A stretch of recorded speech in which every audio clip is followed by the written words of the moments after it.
organisation when asking your question. We will take the first question from David K. Hi, Kai. Great to see you. Hi, Congratulations thank you. on your win today. What does it mean for you to be in the semifinal of Wimbledon? It means a lot, of course. It's, especially after like not really having many good weeks before Wimbledon, I think it feels like a dream a bit. But anyway, I believe that at some point I will find my game. I'm just happy it worked out well in these 2 weeks. And of course, it was my last Grand Slam missing the semifinals, so I'm happy that I now have all of them. I spoke to Donna Vekic at the beginning of the week, and she said you two had dinner a few weeks ago, and she said she was pretty confident you were going to make the quarterfinals of this tournament. That was before you ended up playing one another. You spoke about the doubt that maybe people were putting in your mind about how you were playing. Did it mean anything to have the support of your friends kind of telling you that you can play your best tennis again? And how did you kind of put aside those doubts to play so She well? didn't say that to me, to be honest. I didn't know. But no, I mean, we speak a lot. She also messaged me yesterday. So, but I was feeling well since the first match. I think I started a little bit shaky in the first match. But since that moment, I think I'm just playing quite well, super solid, serve is working. So, of course, I have the confidence in me. If I can play like this, that's why I'm here. But, of course, in the beginning of the tournament, everybody talks, you have so much different opinions which comes to you, so of course it's like tough to really believe that you can do well, especially if the weeks before were not so good. But I'm just happy that I managed somehow to stay out of this, like in my own bubble and just like trust it. And of course also thanks to my team, because they are super positive, they are supporting me no matter what, no matter how I play, so they have a big part in this. Ben. Karolina, Hi. you were just mentioning, I heard you as you're coming into this You're interview everywhere. room. I know, I'm everywhere. I heard that you were saying that you were excited to be in this room, that you earned the big room, I guess, for the first time during this tournament. I guess this is also your first match at this tournament on court one and stuff, starting on some of the smaller courts this year. Does it feel nice to sort of be earning your way through the tournament, step by step to the bigger stages, rather than just being, number one on the big court from the first time and having that immediate pressure, that it's more of a journey this time? I mean, okay, I don't want to complain about my courts because so far I won on all of them, but I don't think I was, I think the schedule was not right, to be honest. I think I said that before, but doesn't matter now, I guess. If I'm in semifinal, I think now they can't put me on court 12 anymore, I guess. But I always like to have, because also I'm a player which I need to feel some things and just not have the possibility to play on these big courts maybe. And some players, they play there 4 times, 5 times. I think that's a big advantage, especially here, because you can get a warm up there. You can really feel the court, so. But doesn't matter now. Now I've played on court 1. I think I did pretty well. So also in this big room. So I think things are getting much better. Go ahead, Willie. Thank you. Willie from ESPN. Congratulations. Thank you. What have been your thoughts over the years about the names that are on the trophy here, like Martina and Serena and Venus and Steffi and Billie Jean, and the possibility that maybe one day you might join them? I mean, that's still quite far away, so I would not really think about me being on this trophy yet. But of course, past champions, they were all of them incredible players, and I respect all of them, but so far that never crossed my mind yet. Tony Banks. Hi, Karolina, congratulations on your victory. Thank you. You'll be playing Una Sabalenka next in the next round. What are your thoughts on her and as an opponent?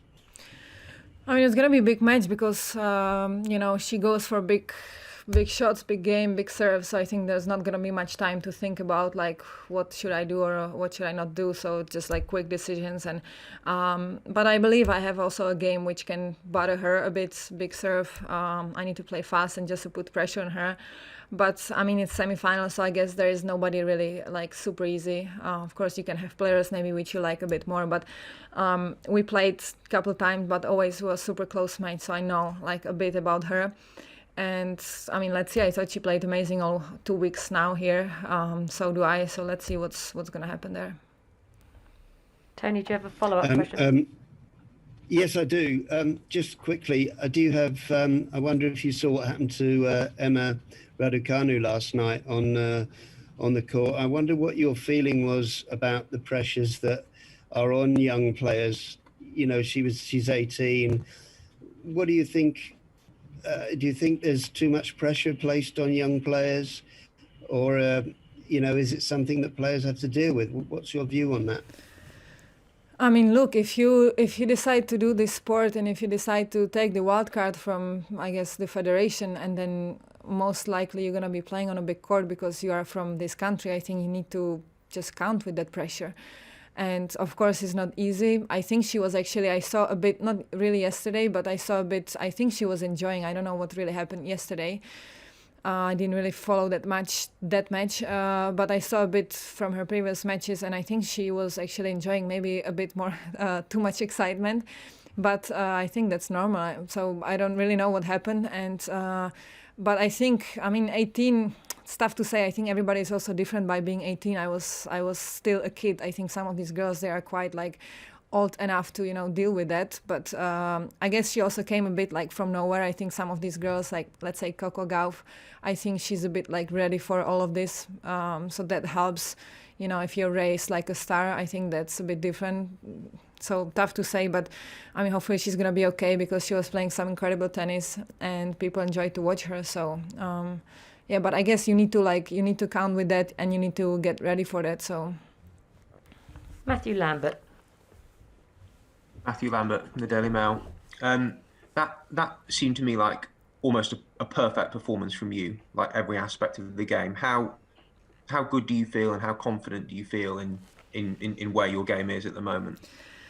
let's say it was almost perfect. I would find some mistakes for sure, but I always do find something. But I think I did well. I think I did exactly what I needed to do to beat her. I was super focused and just like try to play every point, not to give her that much easy balls because I know she doesn't really miss much. And of course, I expected tough match. I lost to her once in Fed Cup, and she beat some good players. So she was clearly she was on a run. So I knew it's going to be difficult since the first moment. But I think I handled some tough situation. There were a couple like close games which I handled well. My serve was extremely good today, I would say.